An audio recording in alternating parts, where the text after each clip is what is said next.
discussing the budget policy statement, our economy is stabilizing and increasingly becoming better than the position that we were in. Two, Honorable Speaker, it comes in the backdrop of a situation where we found ourselves in with a loss of almost 6 months without a finance bill following the events of June last year and eventual rejection of the finance bill. Honorable Speaker, many people may take it for granted that there was no impact on our budget process by the events of June 2024. But Kenyans across the country can bear witness that there was a real impact of the disruptions that came with the rejection of the finance bill in 2024. Many Kenyans around the country have been agitating for rehabilitation of roads that have had no money to rehabilitate. You have seen many actors in the labor movement, right from doctors, teachers, professionals in the teaching fraternity, those in our universities, agitating for implementation of collective bargaining agreements, which were supposed to be funded out of the monies or revenues that were to be raised by the finance bill of 2024. But, Honorable Speaker, allow me to take this opportunity to thank the House and thank the many Kenyans who in October last year joined the Finance and National Planning Committee during public participation to reconsider many of the proposals that were there in the finance bill.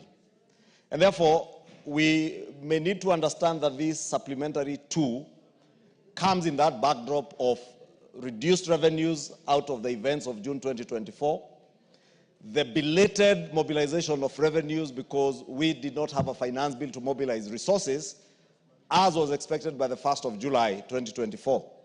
It wasn't until the end of December, because the bills that we passed on the 4th of December commenced to mobilize revenues from the 27th of December. And therefore, we have only mobilized resources for about 2 months, the whole of January and now February. This is only the 2.5 month when we have had the tax measures that we put mobilizing resources.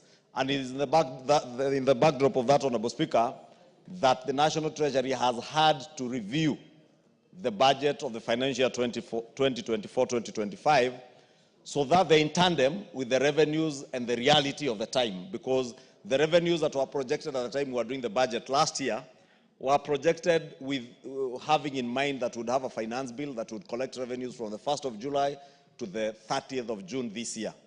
But as the case may be, we have only, as I said, been able to collect revenues from January to date. And therefore, you may have, we have now to review the revenue projections. And with the revision of revenue projections, we also have to review the expenditure projections, Honorable Speaker.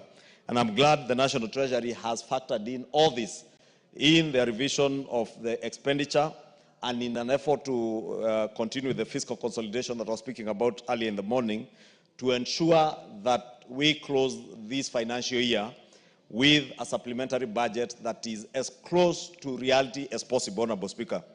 Honorable Speaker, if you look at the proposed reallocations and additional allocations that are contained in this report and the schedules that are being printed and which members will be able to access from the tablets shortly, part of the gainers, Honorable Speaker, is the security sector. And again, Honorable Speaker, is also worth noting that the National Police Service has been allocated an additional 7.5 billion, 5 billion of which is shortfalls in insurance costs, and 2.5 billion to support the Haiti peacekeeping mission, Honorable Speaker, and in addition also other resources to ensure that we continue to secure our country. Honorable Speaker, you know, I heard many people recently fault the policy proposal to allow Kenyans from all corners of the country to be able to access ID cards fairly and in an equitable way without discrimination. And some of the resources you see here, Honorable Speaker, going to the National Intelligence Service is to ensure that security measures in the country are enhanced so that even as you issue out identity cards to Kenyans, we make sure that it is only Kenyans who are accessing our identity cards. Honorable Speaker, there has been also a problem of pending bills. And our economy has slowed down largely because many people, many business people across the country have bills that they delivered goods and services to the government, the national government and our county governments, and have not been paid. And part of the culprits has been the Ministry of Defense. And I can see, Honorable Speaker, in this supplementary budget, the Ministry of Defense has an additional 6 billion shillings, which is going towards settlement of pending bills. And I do hope that the Principal Secretary and the accounting officers in the Ministry of Defense will be able to settle, especially the small, micro and MSMEs who have delivered goods and services to the Ministry of Defense, many of who suffer and some are closing down their businesses because they are not being paid. And I want to plead with them to prioritize the small people before they go to the very big suppliers who may have a little bit more muscle with the banks. Honorable Speaker, as I said, we have had issues with collective bargaining agreements. With the Teacher Service Commission, you've had teachers complain about the health services that they are getting through the scheme that they have. And we have an additional 18 billion shillings that are going to the Teacher Service Commission again to cater for insurance shortfalls, teacher promotion and personnel emoluments, shortfalls that are there at the TSC. And therefore, those teachers who are not able to be promoted because of budget shortfalls can now smile all the way to TSC as they seek their promotions. To Honorable Speaker, the State Department of University Education is a major beneficiary.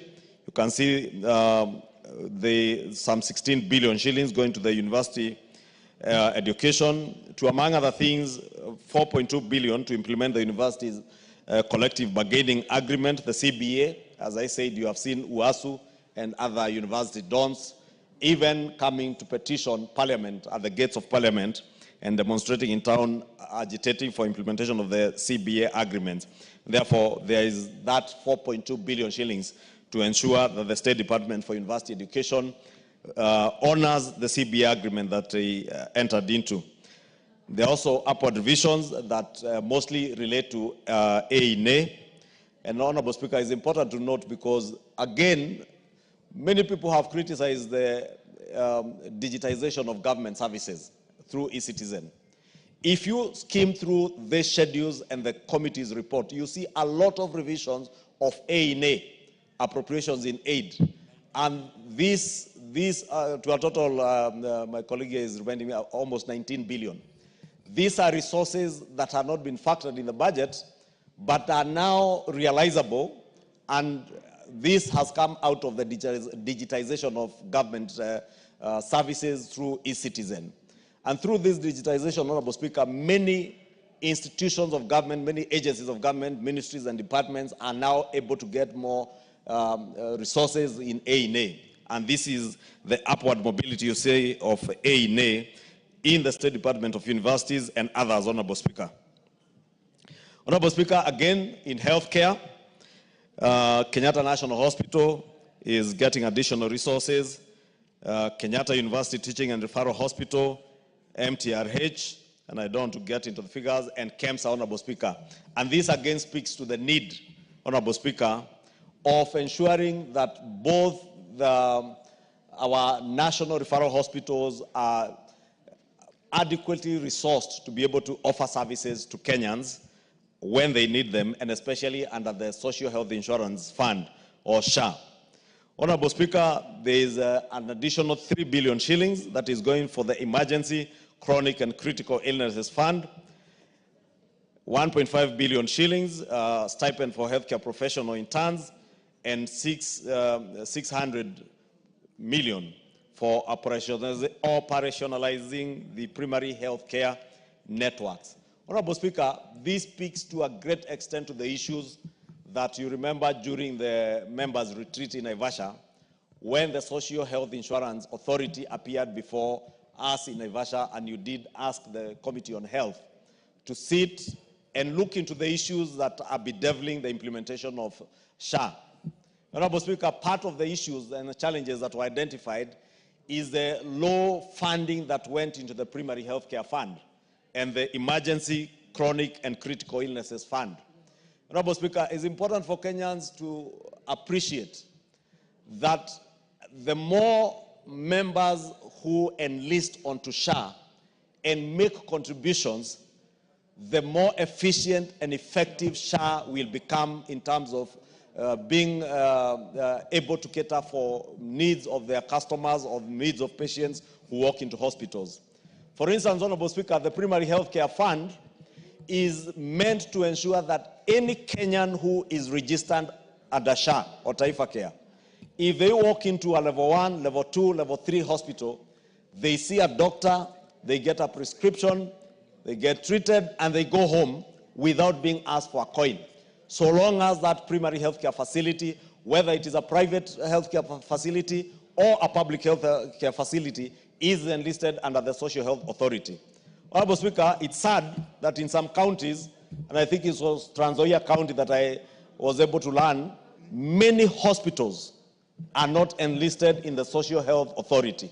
And therefore, anyone who walks into a public health facility in Trans Nzoia County, for instance, if that hospital is not enlisted by the county government in SHA, they will not get services by SHA. And that is why you hear a lot of negativity, people saying, including some of those governors claiming, oh, SHA is not working.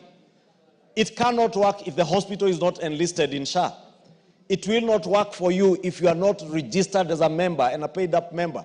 And therefore, Honorable Speaker, the first bit of the universal health coverage, or the first pillar that we deliberated on when we passed these bills 2 years ago, about a year and a half ago, when we passed the 4 health laws, was to make sure that primary health care in the country becomes free of charge in the level 1, level 2, level 3 hospitals, Honorable Speaker.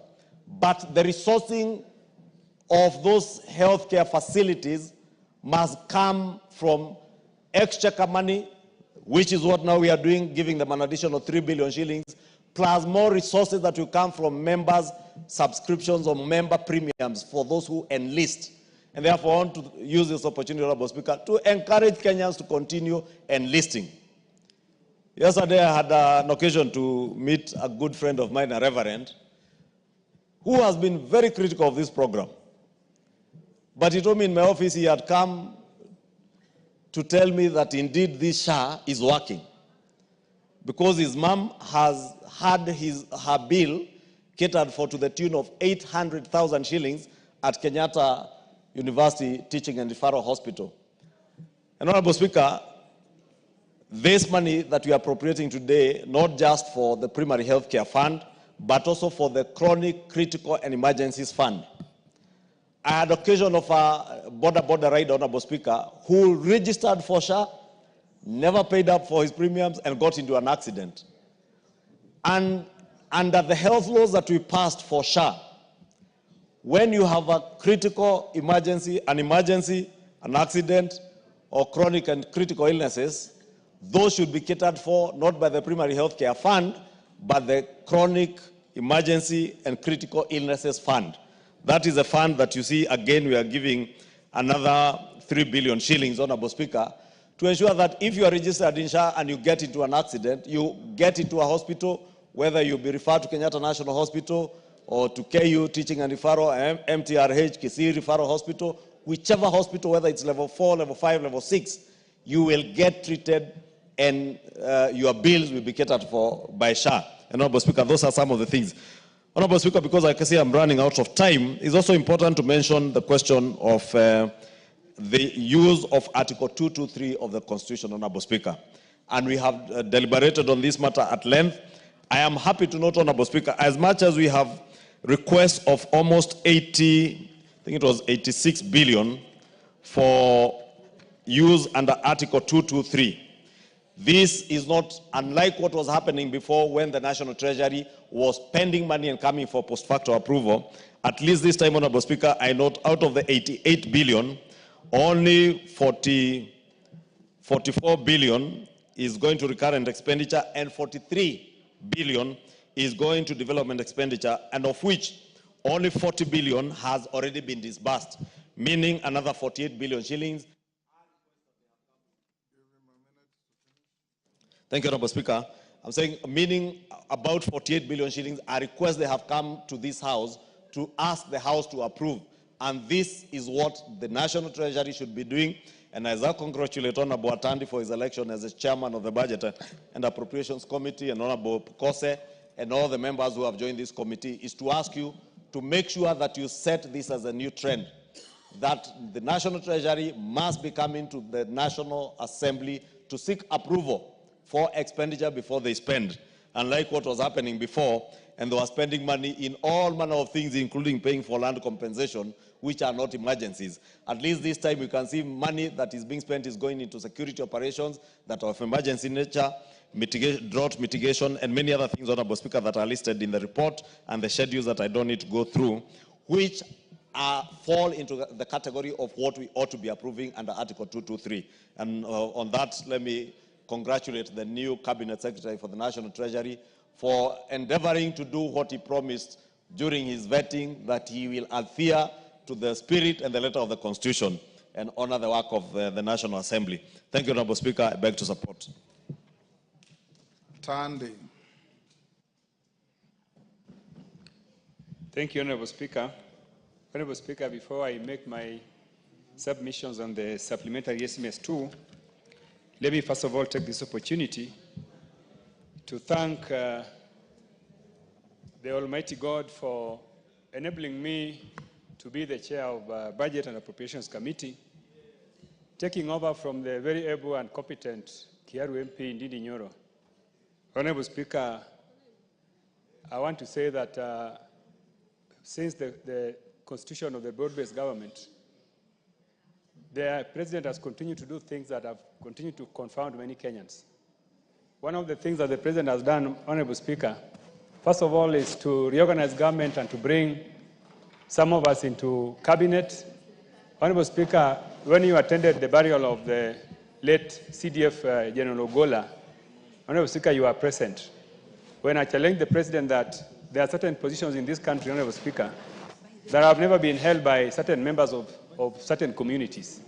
And Honorable Speaker, as the majority leader has rightfully said, today we have the Cabinet Minister for Finance being the Honorable John Mbadi. That is a big milestone, Honorable Speaker, something that has never happened since independence. Honorable Speaker, today, again, I break the record as the first man from that region to chair Budget and Appropriations Committee. Honorable Speaker, this is a very big milestone that, first of all, I would like to thank the President of the Republic of Kenya for his bold leadership and for ensuring that whatever he says, he acts whatever he says. And when the President said that he wants to unite the country, Honorable Speaker, this is the real evidence that the President is really uniting the country. Second, Honorable Speaker, my party, the ODM, Orange Democratic Movement Party, and the leadership. Honorable Speaker, you know Baba is always present. And so I want to thank Baba for this opportunity. The leadership of this House, Honorable Speaker, Honorable Junet Mohammed is here, Honorable Speaker. Let me confess, Honorable Speaker, that Junet is the person who reorganizes our Zimio side. And for me to sit here, Honorable Speaker, it is the confidence that the Junet Mohammed has in me that has allowed me to chair this committee. Honorable Speaker, these are things that must go on record even before I start work. Honorable Speaker, I don't want to say much more from there, but just to make a few remarks on the supplementary estimates before the House. Honorable Speaker, the reality of the matter is that these estimates are before the House at the moment when the economy is stabilizing. This is something that I need to repeat for everybody to hear, that the truth of the matter is that the economy is stabilizing and these estimates are before the House at the correct time. One of the evidence that the economy is stabilizing, Honorable Speaker, is that prices of basic food has come down. Inflation has moved from as high rate in 2024 of 10%, we are talking about 3.5% as at February. Honorable Speaker, Honorable Speaker, also, our Kenya shilling has stabilized against major currencies, and especially the dollar, and evidence that the economy is doing very well. Honorable Speaker, fuel prices have also come down, and these three factors have given me the confidence that we are actually doing well and we are on the right track as a country. Honorable Speaker, one of the things that has been achieved, courtesy of these developments, is that we are having low food prices, Honorable Speaker. Today, basic commodities prices have also come down, and generally, Kenyans are happy. But let me say, Honorable Speaker, that some of this, the factors that have led to this success is one, investments in agriculture. Honorable Speaker, you remember that the President decided to invest in production, subsidizing seeds, subsidizing fertilizers. This has led into what now we are calling sufficient food production and low pricing. Honorable Speaker, you can also see that we have had very good weather. Over the years, we have had good weather that has helped us. But Honorable Speaker, having said all that, we also need to recognize the challenges that we face. One of the challenges that we face, and which is captured in the supplementary estimates, is the piling of our debt. And we are spending so much money in paying our debts as they mature. This is going to be a very big problem as we go on. And also, there's also pressure for expenditures. Honorable Speaker, when I sat in the budget committee last time, all sectors are looking for resources. The road sector is looking for resources. The education sector is looking for resources. The health sector. So this pressure for resources is going to be a very big challenge for us. And therefore, as a House, we must look for ways in which we are going to raise our own resources to be able to fund some of these demands. Honorable Speaker, let me take this opportunity to thank the Liaison Committee, led by the able Deputy Speaker. Honorable Speaker, through your ruling, and to help the House make progress, pending the composition of the Budget and Appropriations Committee, you decided that this supplementary budget be handled by the Liaison Committee. Honorable Speaker, I can confirm that the committee has done a very good job. They have been able to listen to Kenyans and committees, and the report that is before the House has the full support of me as the chairman of Budget Committee and members of my committee. As a matter of fact, Honorable Speaker, during our meeting in the morning, we were briefed on the progress of the supplementary estimates, and we were convinced that the committee has done a very good job. Honorable Speaker, as I wind up, I would like to say that that there have been concerns have been raised in this House concerning the manner in which previous committees have allocated resources. Honorable Speaker, this is something that I'm well aware of, and the only thing I want to promise the country is that I'm going to preside over sharing of public resources in a manner that respects diversity of the country, in a manner that respects equity, and that each and every section of the country is going to benefit from the resources. Honorable Speaker, this is an assurance I want to give, and with the support of members of this House, I am sure that we are going to succeed. Honorable Speaker, thank you. I support. Thank you, Chair Budget. Bowen.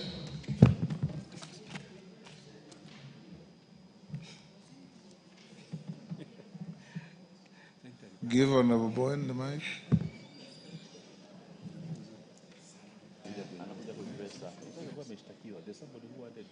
Give him the mic. You are giving.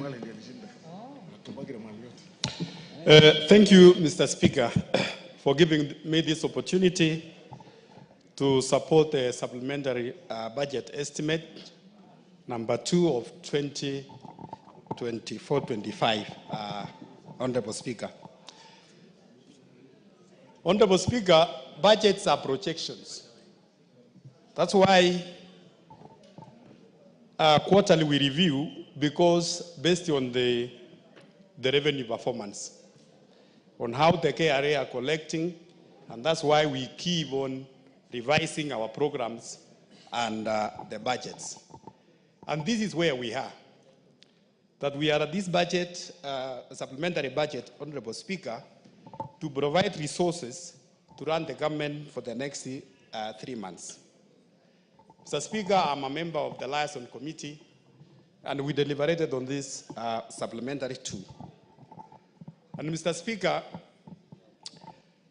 you will find that, Mr. Speaker, as a country, we are operating at a very difficult time, given especially when the finance bill, when we lost the finance bill, Honorable Speaker, through the Gen Z demonstrations and all what we experienced in the country.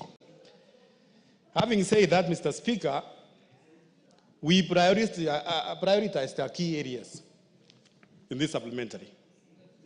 Mr. Speaker, we prioritized the education, sector, because of the teachers which the government even employed. Some of them, they were interns, and in the past we were not able to absorb all of them.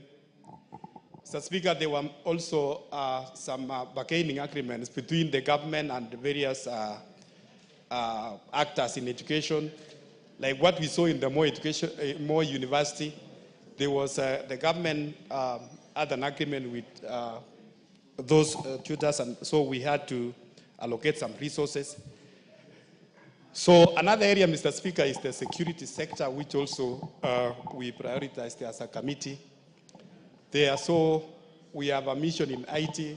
There is also some quite a number of operations, police operations going on across the country in the North Rift areas of Turkana, Elgeyo Marakwet. Because of the banditry there is some resources which were allocated, and also to our military, because those are the important sectors, Mr. Speaker, because if we don't have a peace in the country, so the economy we are talking about and all that comes with it, it is not possible. Mr. Speaker, there are many roads in the country which are stalled. We have so many roads across the country, and in this supplementary also, we were able to prioritize to make sure that our contractors goes back again to work. It might not be everywhere, but we make sure that we resource the ministry so that they can allow some of the contractors to go back and especially to finish up or to continue with those roads as we prepare a rainy season, Honorable Speaker. Mr. Speaker, also on the issue of health, we also consider the health sector, Mr. Speaker. You have had many cries from many Kenyans, especially from the new UHC system through the SHA. And Mr. Speaker, I want to say that the SHA system is working. There are only some small teething challenges. And many of those people, Mr. Speaker, who are saying the SHA is not working, it works with those who have registered and have followed out the laid down procedures. But some people who have not, sometimes people go to the hospital when and they want to be attended and they are not registered. We want to ask the Kenyans, if they want to get assistance from SHA, they must register. And Mr. Speaker, we have also allocated some money towards CDF, Mr. Speaker, so that to help many of our students who are still waiting for the bursaries. So, Mr. Speaker, I know we, even as a house, we have been asking many times, where is the money for CDF? The bursaries we have not disbursed. I want to tell the honorable members, Mr. Speaker, that we have some allocation which will go towards the bursaries of our students. Mr. Speaker, on the water sector also, we considered there are so many stalled dams, water projects across the country, Mr. Speaker, and in this supplementary, we have provided some resources so that we can sort out pending bills and make sure that those stalled projects are again taken up and the contractors goes back to site. Mr. Speaker, on the issue of digitization, we want to really thank the government, Mr. Speaker, for moving many government services to e-citizen. Mr. Speaker, before, the government was collecting in terms of A in A. They were collecting almost close to 500 million a month from A in A. Lakini now, Mr. Speaker, the reports we got from... but now, Mr. Speaker, we are collecting close to 19 billion every month through the e-citizen, Mr. Speaker. So, you know, the honorable buyer is confusing me with Kiswahili here, Mr. Speaker. So, we are collecting close to 19 billion, Mr. Speaker. And it is, if we continue with the remaining services, Mr. Speaker, if we continue digitizing and put more services to e-government, I'm sure we are going to collect more in terms of A as a government. Mr. Speaker, Treasury, when they appeared before us, we told the CS Treasury, many government services have been digitized. But in Treasury itself, apart from the IFMIS, there is need for government to integrate IFMIS with the government payroll. There is need to integrate IFMIS with the government pension system. There is need to integrate IFMIS and have one single treasury account and create an accrual account so that we don't have every ministries, having their own accounts. And by so doing, we will be streamlining the government finances. We also request the Treasury, Mr. Speaker, there is need to have a debt register. As a country, we realize that our debt management system is still done manually. So, and there is need to digitize so that we have one debt management system for the government. And the last, Mr. Speaker, I can say is the Article 223, which, Mr. Speaker, from what we saw, to an extent, if this House is not careful, Mr. Speaker, the Article 223 can be misused.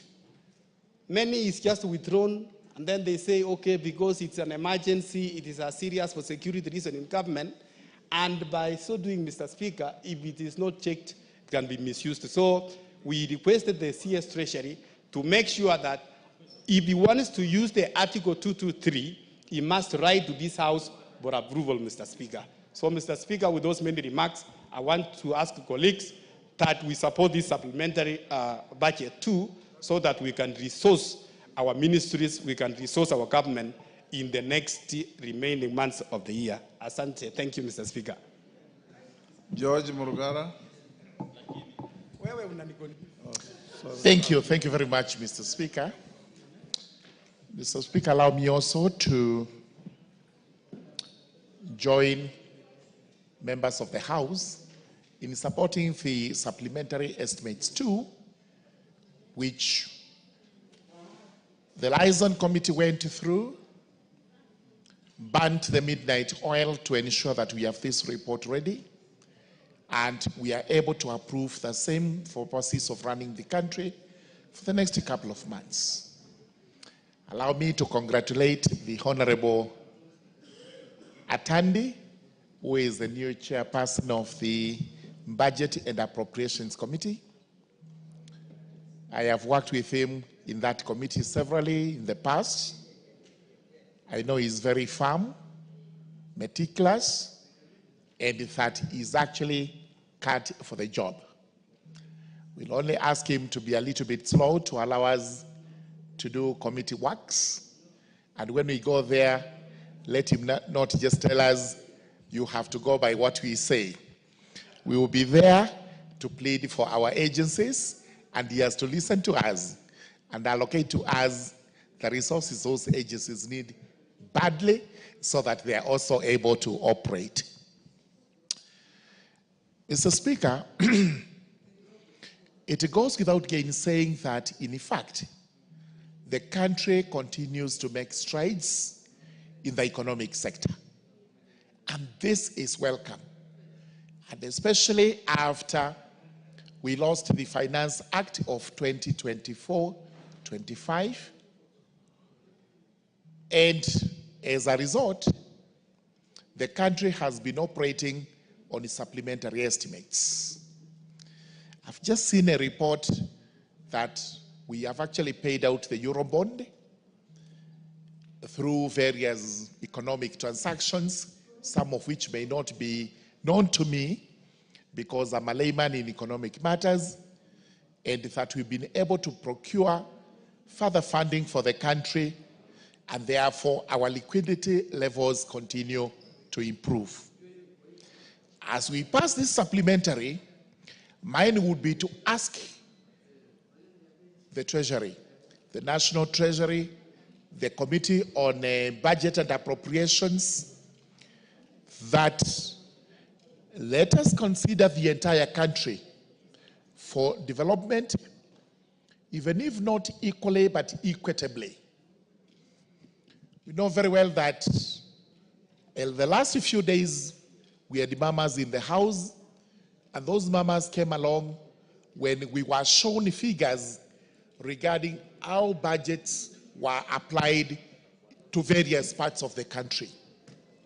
We cannot say by any iota of speech that this was equitable, because possibly it was done in a very covert manner, that this was behind our backs. We didn't know what was being done because it was covered, but now it is coming to light that there would be skewed allocation of resources to favor certain regions against others. Let Treasury now come up, and especially for the rural marginalized constituencies, including my own constituency of Tharaka, we need to see resources being allocated so that we can also develop and catch up with those other areas that are actually developed in the country. We need to see resources going to energy. We have allocated resources both in the supplementary and the BPS. Areas that are down in connectivity, their percentages are too low, must be looked at. We have areas that need to be watered. Our level of water availability is not the same in as much as water is devolved. The policy of water, the budgeting for water is actually done by the national government, and it should reign on even county governments to ensure there is equity when it comes to water supply in the various areas. Roads, we cannot debate this without mentioning roads. That it cannot be that only certain areas would be developed in terms of road network when others are left behind. As we look forward to the next BPS, which is going to be the budget for the year 2025-2026, we want to see equity in there, such that areas that do not enjoy tarmac roads are actually allocated sufficient money to start having tarmac roads. Because it is not fair to see areas almost 100% networked with tarmac and other areas with almost zero. That cannot be fair, that cannot be just, that cannot be equity in any way. Allow me to speak for some of the agencies that are under justice and legal affairs, including the judiciary, which is an arm of the government. I wish to thank the Liaison Committee because it has made certain provisions out of the way to ensure that judiciary is well funded, both in this supplementary and in the BPS.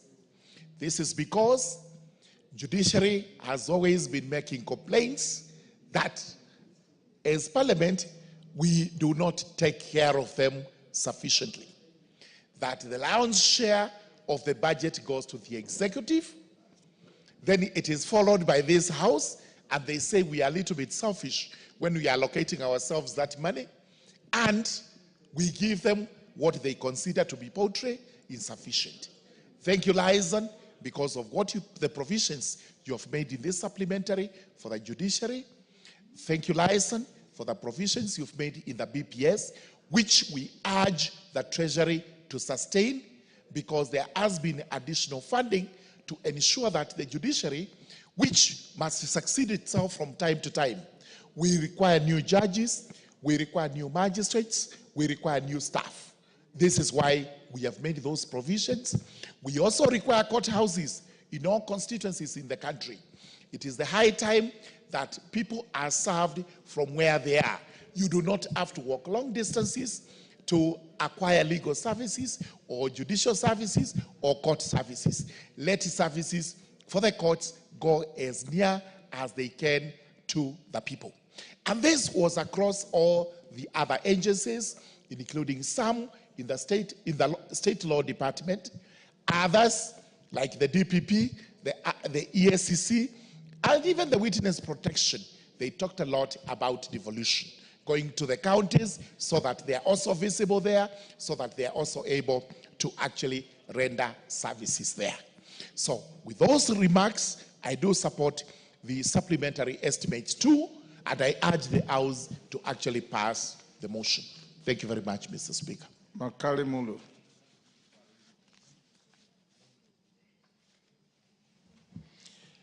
Yeah, thank you so much, Honorable Speaker, for this opportunity so that I add my voice to this important debate on the second supplementary estimates. Honorable Speaker, I want to start by appreciating the work which has been done by the Liaison Committee in terms of processing these supplementary estimates. Honorable Speaker, I'm very happy that the Liaison Committee got a chance to do this processing, because in the past, when they have appeared, when the chairs have appeared before the committee, they have always complained that it's a committee which reduces their budgets. I'm sure now they will not be saying it's a committee which is reducing their budgets, because they have seen what it takes to process a budget. You procedurally look at the bigger picture, not the departmental picture, which my friend Honorable Murogaru is focusing on. But I'm very happy that you have managed to go through this. But even as I say that, Honorable Speaker, I just want to make the following observations. If you look at Article 223 of the Constitution, is where the issues of supplementary estimates are anchored. And normally, there are two key areas which you consider when you are dealing with the supplementary budget. The reason why we have supplementary budget, Honorable Speaker, is to address issues of unplanned activities, which are critical for nation building. The second one, Honorable Speaker, is issues of emergencies. And anytime we process a supplementary budget, those are things we should be considering. But over time, Honorable Speaker, there has been a problem with the way we have been processing our supplementary budget. And if you look at the past reports, and more so reports of the Budget and Appropriations Committee, you realize that these things have been captured many times. One of the key areas where we have raised issues of concern, Honorable Speaker, has been the issue of development budget. Honorable Speaker, the Public Finance Management Act provides that at least you should have a ratio of 70% recurrent, 30% development. And in many cases, you realize that when we are doing the annual estimates, we would, to some extent, try to adhere to those ratios. But now, when we start working on the supplementary budgets, Honorable Speaker, in many times, what suffers is a development budget. And in most cases, as we close the year, Honorable Speaker, you realize that the development budget has been reduced to a level which cannot sustain serious economic growth.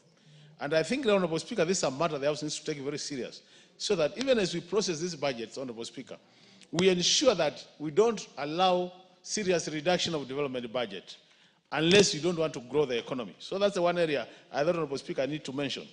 The other area, Honorable Speaker, which is critical because I've looked at this supplementary budget, is the issue of public participation, Honorable Speaker.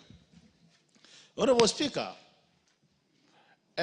public participation, just to mention the history where it is said, Honorable Speaker, was actually allowed in this House so that when we go out there and interact with the Kenyans in different counties, it doesn't become just like a case where we go talk to people and we don't do anything as Parliament.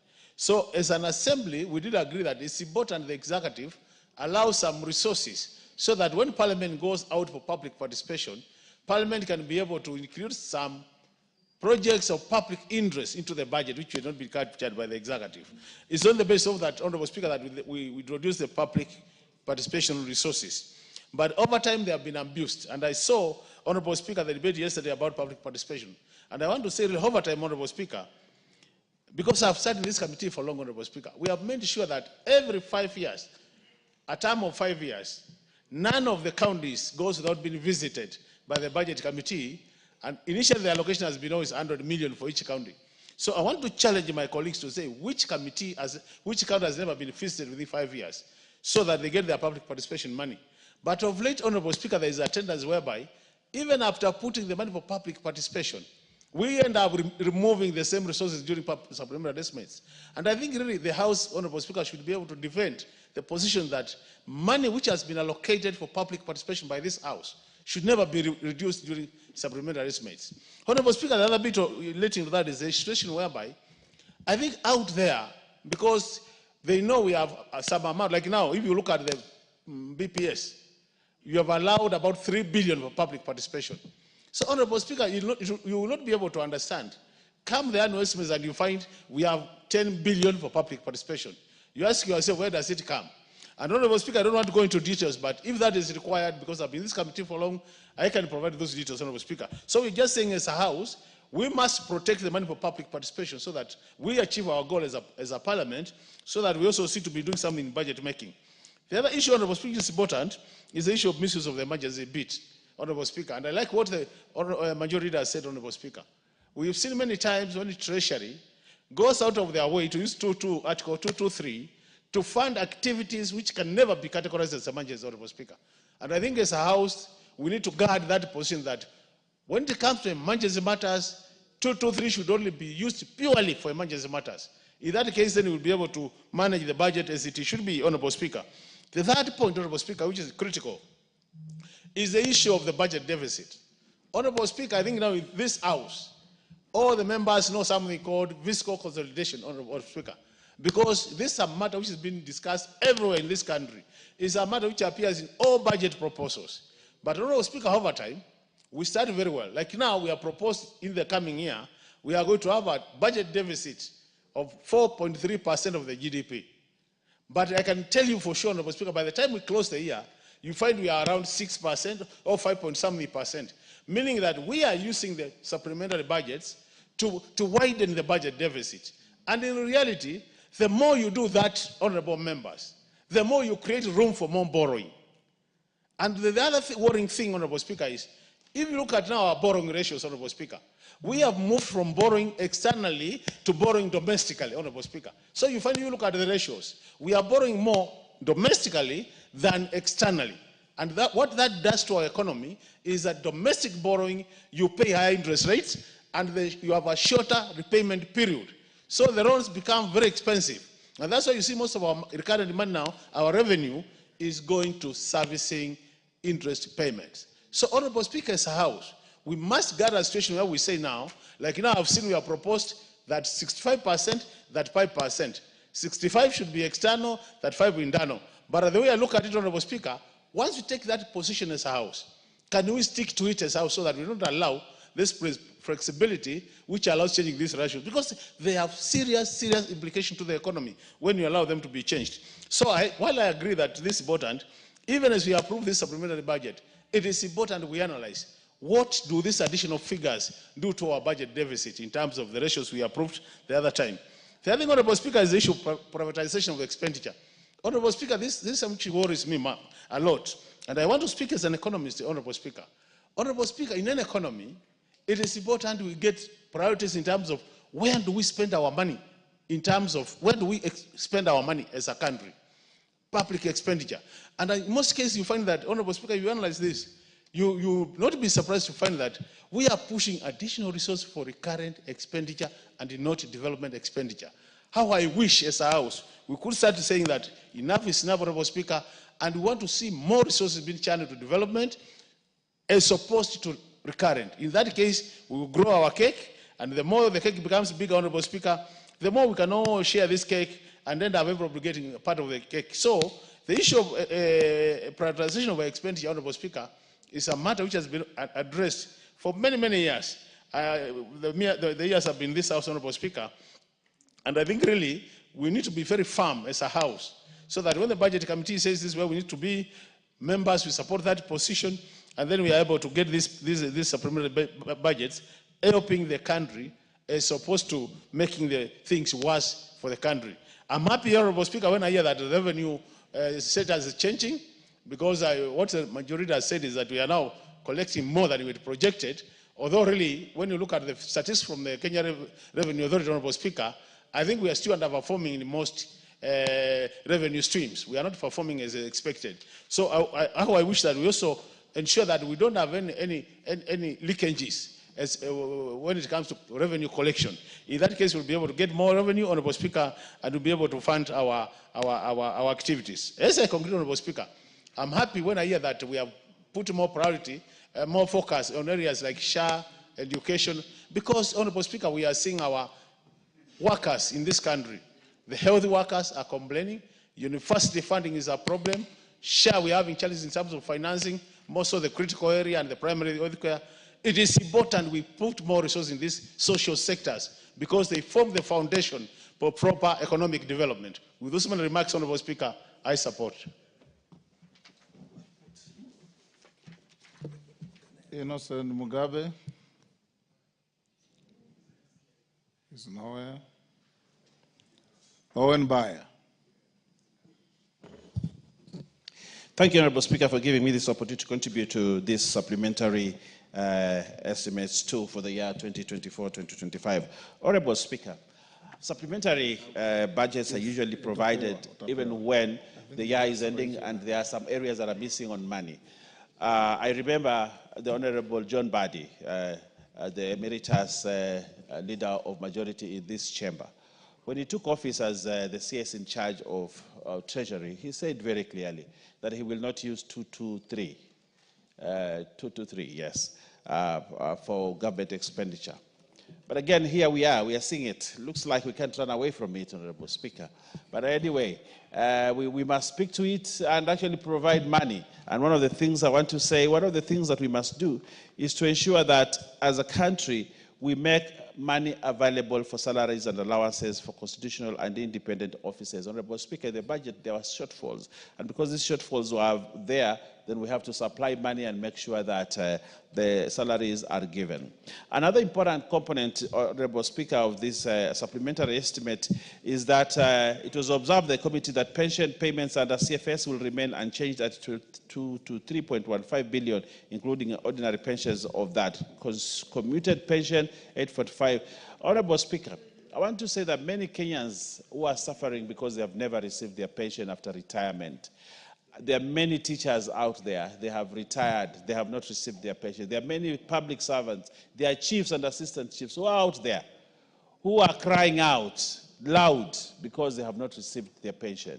Honorable Speaker, if this supplementary budget is going to make available funds to ensure that we give money to chiefs in terms of and other public servants, we give them money to ensure that we pay their salaries, then this will do what is required to be done. Honorable Speaker, one important component is the health insurance, Honorable Speaker. The Social Health Authority has registered over 20.2 million Kenyans. There are many stories that it doesn't work, but there are also very good stories that it is working. And I want to tell this House that SHA is working. And there are many Kenyans that are benefiting from it. What we need to do is to ensure that we have provided money for it. So, Honorable Speaker, we are providing more money to ensure that primary health care fund and the emergency chronic and critical fund has been allocated additional 6 billion in the supplementary budget number 2. This, Honorable Speaker, is a step forward to ensure that we reach at universal health care for this country. Honorable Speaker, again, what is very important to me is issues of tourism. The creation of the Wildlife Conservation Trust Fund is in progress, with the necessary funds already deposited. However, an additional 50 million is required for resource mobilization, recruitment, and staff maintenance and other operational activities. Honorable Speaker, it is important that this important heritage that we have, especially wildlife conservation, continues as an important heritage for this country. And therefore, an additional fund to ensure that we run the Wildlife Conservation Trust is a step in the right direction. Honorable Speaker, I would like to speak about the blue economy. The State Department for Water and Sanitation has faced a significant budget cut, with its gross estimates reduced by 22 billion, while there is slight increase of Kenya shillings 87.2 for recurrent expenditure. The development expenditure has been slashed by 22.9 billion. This makes me sad, Honorable Speaker, coming from an area where blue economy is key. And when we speak, Honorable Speaker, in this parliament and say that blue economy or any other part of government, we say blue economy is important, it must actually be seen in the budget. You cannot be saying that blue economy is important. We cannot be saying that we want to invest in blue economy and then we cut it by that magnitude of funds. Honorable Speaker, I would like to say that blue economy is important. We need to resuscitate the fishing industry. We need to ensure that all matters that are blue economy are properly done. But we cannot do it if we cut the budget by 22.9 billion. I have several landing sites that need to be built in Kilifi North or in Kilifi County, several of them, to ensure that fishermen have money to have areas where they can store their fish, where they can process their fish. But when we cut the blue economy expenditure by 22 billion, that hurts the economy at the coast, and that hurts the economy that we all depend on, Honorable Speaker. So, Honorable Speaker, I note the cut, and I want to request the State Department to ensure that we put in more money there. Honorable Speaker, one of the important things that we need to take care of using this supplementary budget are these very many collective bargaining agreements. We have seen a proliferation of strikes in this country, a lot of industrial unrest in this country, a lot of labor issues because of money and all that. But what I'm happy about is that this budget is actually able to, this supplementary budget is able to take care of that. One of the most important things here is there are certain universities that are almost at the brink of collapse. One of them is Moi, and the other one is Egerton. These universities require urgent measures to ensure that they stay afloat. And one of the things that I have noted here, Honorable Speaker, is that there is some little money that has been put aside to help Moi and to help Egerton University. I think that is a very good positive.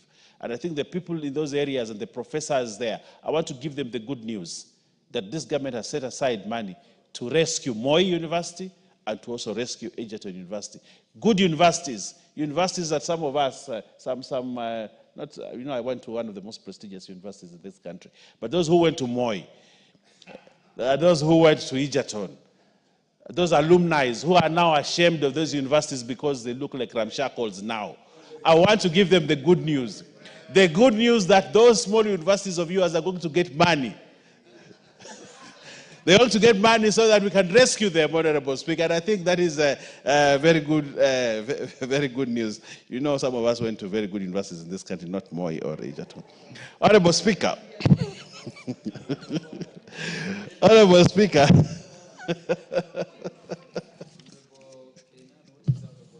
Mr. Speaker, is it in order for the Honorable Buyer to use the floor of this House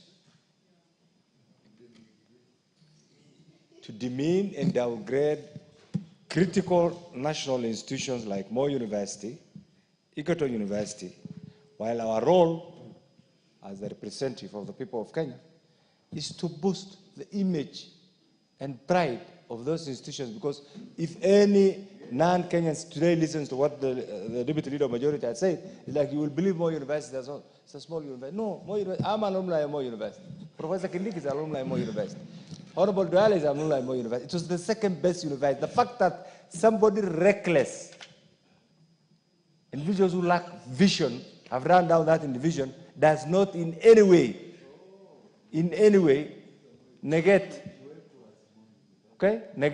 the critical role those institutions have done. What you should be telling us right now is how can we secure, and by the way, for information, I'm glad that the Leader of Majority is also here, even Nairobi University is on the verge of collapse. You know it. So are we safe? Where is our education? Just a minute, my friend. Okay. You're the one who started this topic.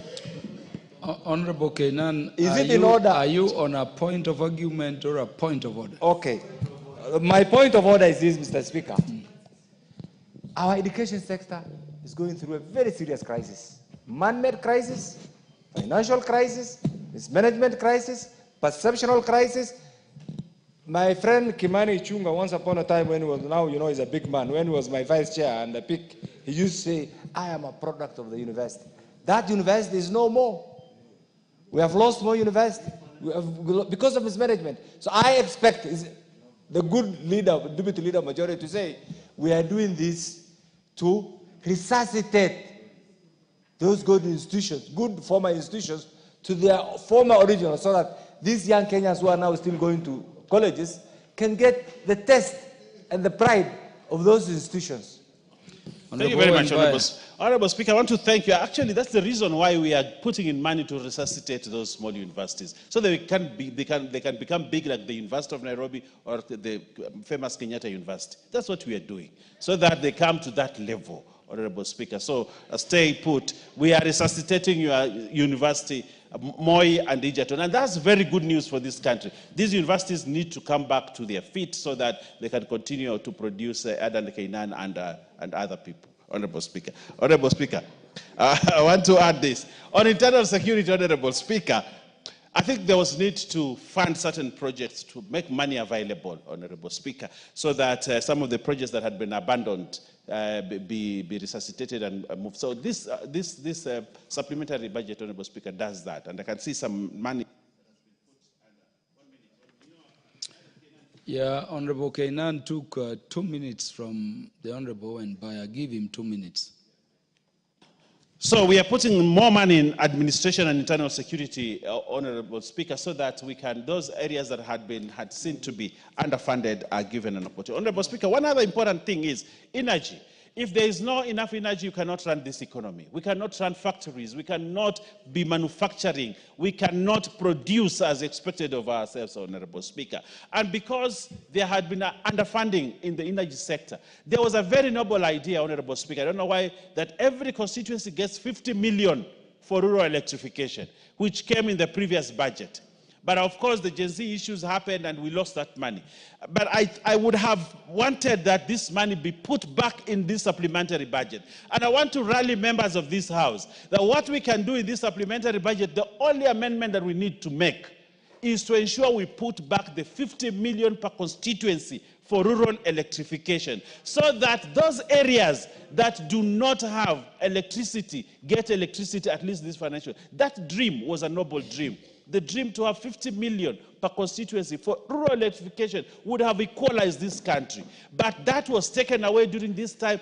But this supplementary budget should have done that, Honorable Speaker. They should have reinstated that 50 million times 290. And we are the budget-making house. And I would like to request members here to stand up to move an amendment to put back that money, the 50 million per constituency, so that the people of Kilifi North can also see power in the villages that we have, and the people of other areas in this country can see power. There's actually a skewed distribution of power, Honorable Speaker, in this country. But we can use the 50 million that was intended to rectify that error that was there, Honorable Speaker. So I want to request members of this House, as we pass this supplementary budget, I will move an amendment to put in the money back, the 50 million per constituency, so that we can get electricity in our areas. I want to thank you, Honorable Speaker.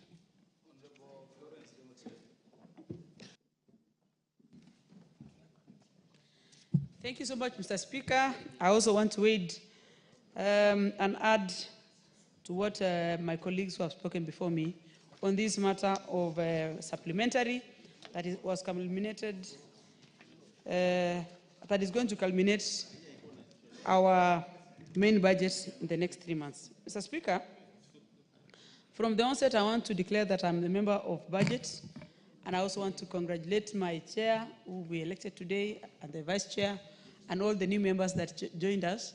Yesterday, some of us were called remnants, but we are here to serve the people. But still, Mr. Speaker, I listened and I read briefly on the supplementary. This supplementary is done to correct most of the injustices that was done during the lack of passing of the finance bill. And it is a very crucial document that this country needs this money for purposes of growth and prosperity and to enable the country to run. And therefore, even as we debate, we are only emphasizing on the areas that is needed to be given more monies so that the country runs smoothly. On the areas of, I want to talk about most of these departmentals, because when I sit in the budget, Mr. Speaker, I don't sit to formulate the budget. I sit and oversight budgets that have come from departmentals, and many times from departmentals in ministries. Sometimes people think members of parliament sit and formulate and pass the budget. The executive, through economic advisors of the president, play a very key role when determining where the budget of this country goes. So members of parliament, specifically members of the budget, only passes what has been given to them by the respective departments. And therefore, it is very easy to say, someone else and members of parliament, please, when you are distributing or you are passing this, please give us equity. The equity does not start in parliament.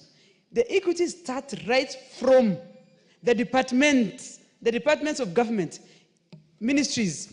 These are people we should lay and ask them to distribute resources fully, so that when it comes to us here on the floor of the House, it is going to be reflecting the map of this country. Mr. Speaker, people are talking about injustices through the resource allocations. If you talk about water, roads, for instance, electricity or energy, there are areas that have, for a very long time, benefited better than other areas in the country. It is because it is who determines, whoever sits there, and many times, executive plays a key role. And I want to say, as a member of parliament, my work is to oversight, to legislate, and to represent. And as I do that, I want to say that the executive should help us represent the people properly by giving us the opportunity through resource allocations and distribute these resources in a very fair and justifiable. And that is, and going forward, Mr. Speaker, I want to say, as a member of budget, I'm going to be among the few who are going to be strict to see that resources has been fairly distributed in this country.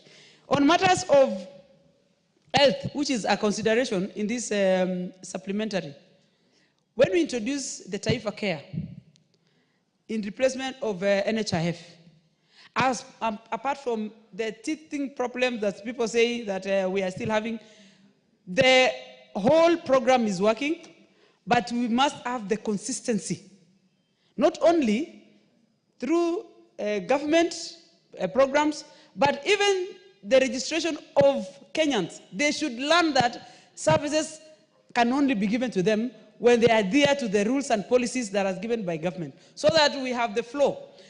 But on the other side, Mr. Speaker, I have a problem. On these matters, universal, on SHA, and I can see the chair, the newly appointed chair of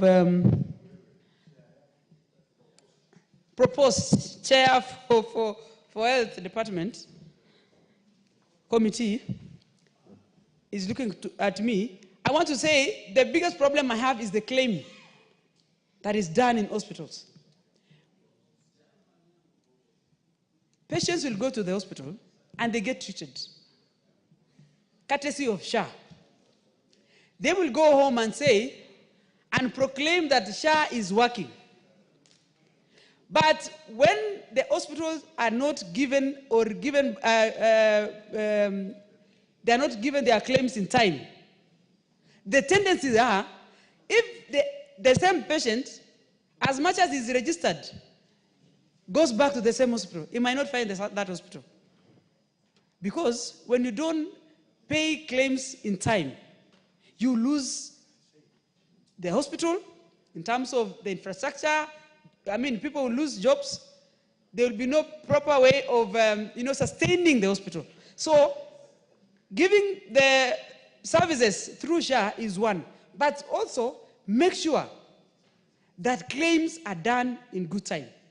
And officers within the ministry should be able to know at what time, if it is a given hospital, like let's say Nairobi Women, which is a very critical hospital, and it has been a lot of claims that these hospitals have been closed because patients go there, they get all their services, they go home happy, but because the hospital is not reimbursed in good time, they end up closing the hospital. Means that when the same patient or other patients comes, they don't find same treatment and same services.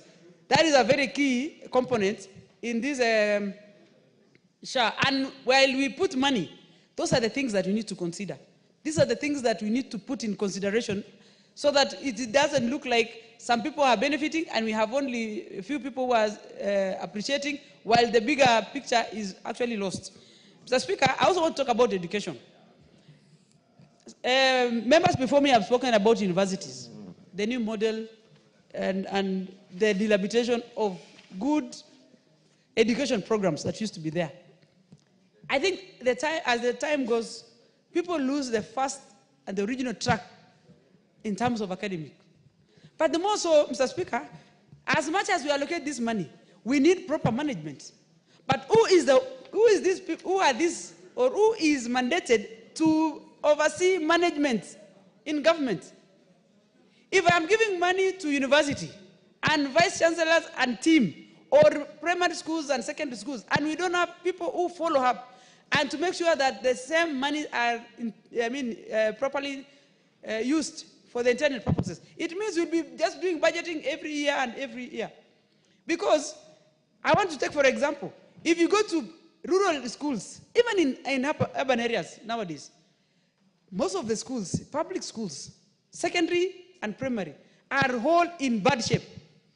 But you'll always realize members of parliament through CDF inject money through the same schools, but management right from the teachers, because it's a public school, no one cares. Today, you buy desks to school, you equip the school with the laptops. In the next term, you come and you actually find it, you're actually starting afresh. Meaning, it is not about allocating the money. We need to look at who is the manager so that we are able to have these resources pass through other generations. It is not hard to get money, but it is always very hard to manage these monies for a betterment of our future. Others, I want to say I support, and I'm going to be very vigilant this time as I meet a survivor of the remnants. And I want to say we are going to do as much as possible to make sure this country gets equitable resources. Thank you, Mr. Chair. The Honorable Julius Meli.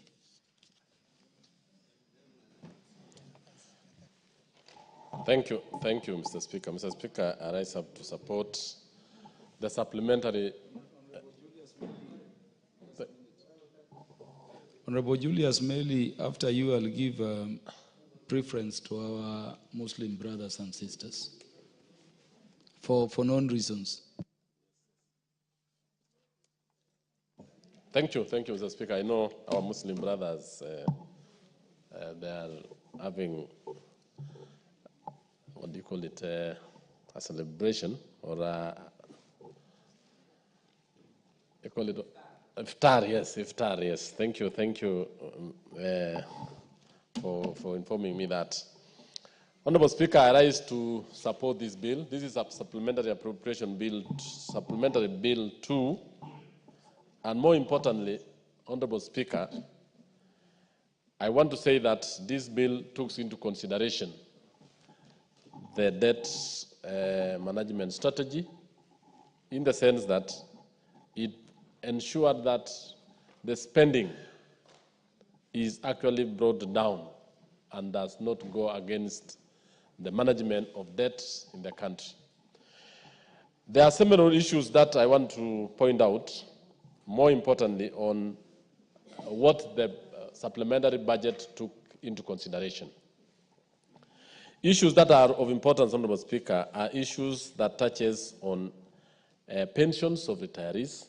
I want to say that as much as the retirees serve this country with dignity, with commitment, and with dedication, many of them are actually having problems in their retirement. They aren't not able to pay for medical bills. They cannot even pay for their school fees and assist their family members. They cannot even afford to buy bread and put food on the table. Yet they have served this country for 30, 40 years. Honorable Speaker, this is the time that we need to have pensions to be the first charge in all our payments. So that immediately we need to know government through planning. And I want to really ask the National Treasury to put a lot of emphasis on the Ministry of Planning and Economic Development. If we can plan, if we cannot get to know how many of the money that we are collecting is supposed to go to retirees, to debt, and to development and service provision, we as a country are going to have a problem.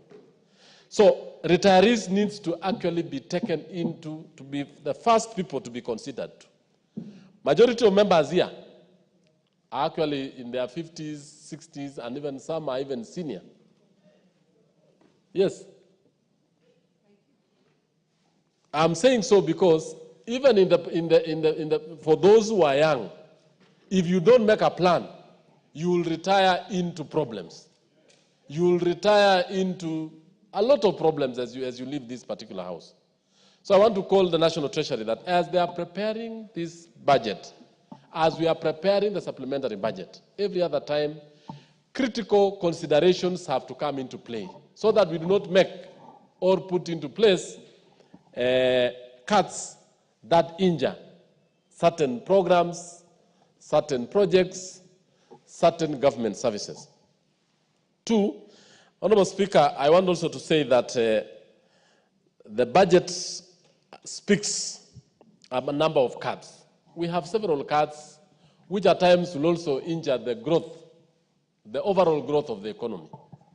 We also need to look into to put into consideration areas where we need to know why are we cutting. Let me put into consideration the issue of pending bills. Pending bills and contracts that have been signed. And let me put an example in the TVET sector. 17 TVET projects, the government signed contracts, they awarded them, and the money is not provided in this particular supplementary budget. This means that the government will, first of all, get into court litigations, will get a lot of interest, and in fact, because they have actually gone against contractual obligations, the government will lose a lot. So in trying to develop a supplementary budget, we really need to know what are we bringing supplementary budget for. If we have the 52 TVET institutions without money, yet the ministry awarded the contracts for them, what will the contractors do? These contractors owe suppliers. They have workers. They have individuals they depend on. If this money is paid to them, it will spur the economy of that particular area and therefore enable the young people who could have worked in these particular projects to have the ability to purchase and buy and use resources. So, Honorable Speaker, I want to say that the issue of having a budget cut, which is not strategic or which is not informed, is quite wrong. We also have the issue of, and this brings into the issue of planning. I want to really emphasize the aspect of planning in every institution, and more importantly, this country, so that every other time we sit and allocate resources, every other time that we sit and try to bring a project or a program in place, we should plan the whole of it, the whole hog, from the feasibility study all the way to completion, so that we do not have ad hoc financing, ad hoc cuts, to an extent that projects go into the stall. On the issue of education and training, Honorable Speaker, I want to just say that in this budget, yes, there was a provision for capitation, but the capitation that we are provided in schools is not enough. Out of the money we give, which is actually allocated for schools, 22,000, the money withheld at the headquarters is about 5,000. The money that reaches schools is very little. So in this case, we need to actually make sure that as much as there is not enough money, and actually we have a capitation deficit of 20 billion, Honorable Speaker, on capitation alone on secondary schools. We have a capitation deficit of almost 30 billion overall in the primary, in the basic education subsector. That means even the schools, the principals have a problem in managing, in running those schools, because they use this money to pay the BOM teachers. They use the same money to buy equipment and users in those particular schools. So the provisions of money for this supplementary, in supplementary, especially on capitation for schools, and more importantly, even the universities, capitation for TVET. The universities, I know, have issues, especially on the issue of the funding formula. We did talk to the ministry